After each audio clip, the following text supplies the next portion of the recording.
Hi there, I'm Lieutenant Tom Rogers of Station 46, and welcome to Station Saturday.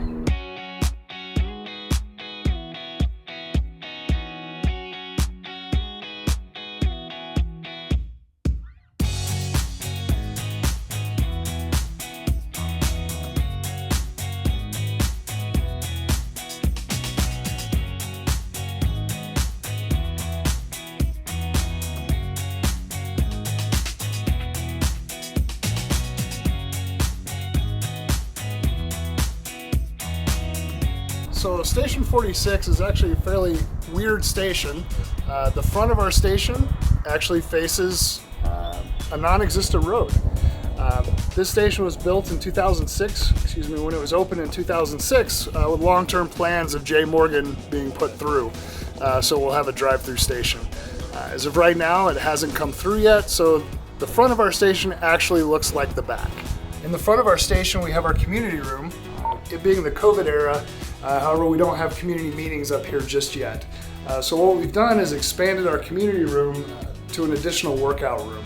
It gives us more space to work out in a socially distanced manner, and just gives us a bit more room to work out. So we put our cardio equipment up here. So usually in the community room we'll have community events. There's I believe a quilting club that meets here usually once a month. The American Legion uses this room. I think starting in April that process will start back up. So we'll start having community meetings in this room again. So as we head into the main part of the station, our hallway comes down and it has a map of our entire district. Station 46 is down here in South Parker. We essentially cover from kind of the south end of Canterbury out to Hess Reservoir and south to Castle Rock and Franktown as our southern borders. And then we'll cover out east fairly well, down Hilltop Road almost to Singing Hills. We have some pictures from the old Parker Fire District. This was a former Parker Fire Station, Station 76. With the merger with South Metro in 2008, it became Station 46. We've got the common office area for the firefighters. This is where they can come and work on reports or training, any type of policy, procedure stuff they have to do an update. Right over here is the officer's office. We have captain, 2 lieutenants here. I'm the lieutenant on B shift. Tomorrow A shift will come in and we'll do our crew change, but this is where the officer gets to do all his work. In addition to the workout room that we use up front, here's our main gym. Our department is very big on keeping us healthy and physically fit, as this being a pretty physically demanding job. So we have all manner of workout equipment for strength training, cardio, stretching, flexibility, range of motion, anything you would need to stay healthy in this job and to stay fit to keep doing. Here's our main day room area. This is where we can come for a few reasons. Usually in the evening after dinner, we'll sit here, maybe watch TV, relax, unwind a bit. With our TV, we're hooked up with networking for the rest of our station. So if we need to do video conferences or trainings, we can sit here and everyone can see the TV and participate in kind of the remote learning that we're doing now. Next to the living room is our kitchen. As you can see, we have a bunch of refrigerators. Each shift has their own. So we have A, B, and C shift refrigerators. Sometimes things get a little intermingled, but for the most part, we keep to our own refrigerators. Have everything you would have in a normal house: microwave oven, stove, stuff for us to live here for 48 hours. Here's our coffee bar. Everyone here is trained as a barista. We're very good at making really good coffee. So, all right, out here is our patio. That's where we keep our grill and a Traeger. In the wintertime, we really don't get to use it very much because it's usually covered in snow. The sun doesn't really hit here too much, so snow doesn't melt. But in the summertime, it's nice to come out here and enjoy, just the outside a little bit. The day room done, let's go out to the bay.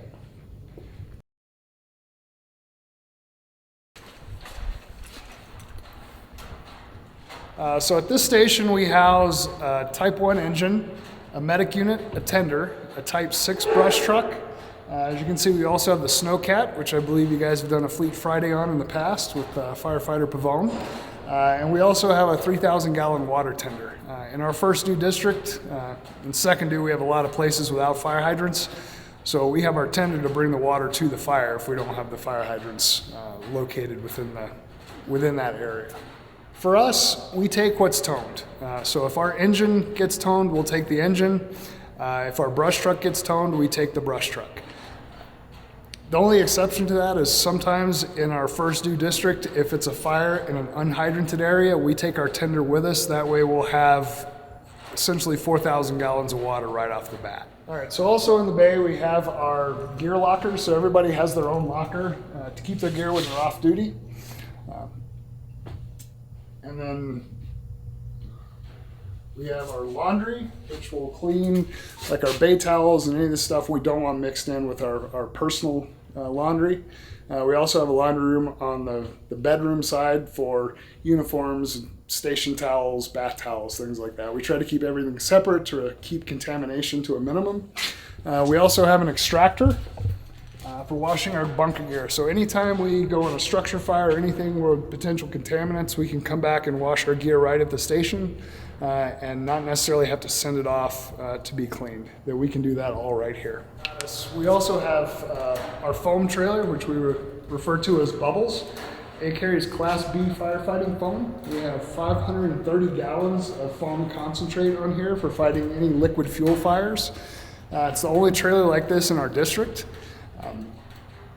It's used for big fuel spills or fuel fires. If you guys remember the tanker fire on I-25 near Orchard, this was dispatched up there, and it was this that helped extinguish that fire. I think we ended up making 17,000 gallons of foam to finally extinguish that fire.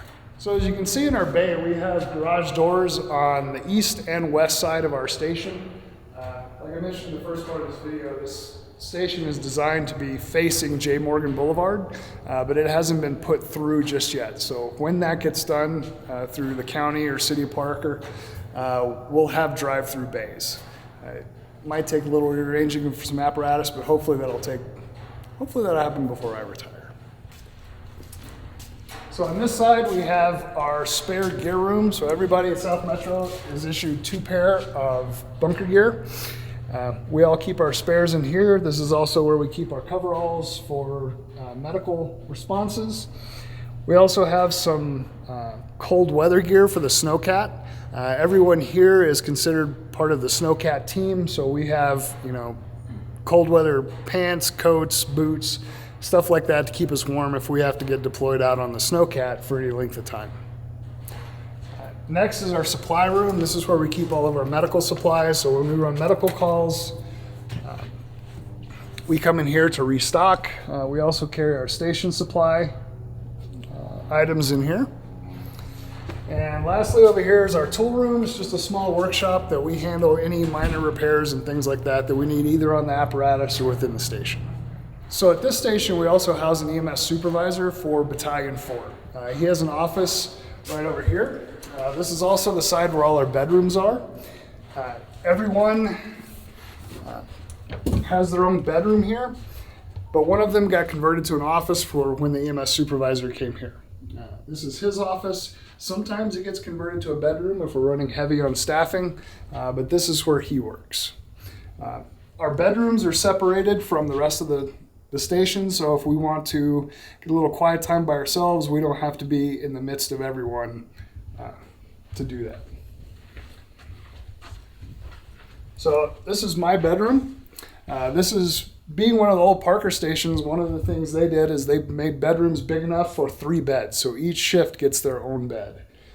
So I'm pretty fortunate right now. The other 2 officers on this at this station are off on some long-term injuries, so their beds aren't made all the time because we get roving officers in, but this is kind of how my little bedroom is set up. I do have a bathroom attached, so there's Jack and Jill bathrooms between all the bedrooms. So the bedrooms here are split on each side of the bay. We have some on the east side and the west side. So on this side is set up just the same as we saw on the other side. We have 3 bedrooms over here. with a common hallway and then the Jack and Jill bathroom in between each bedroom.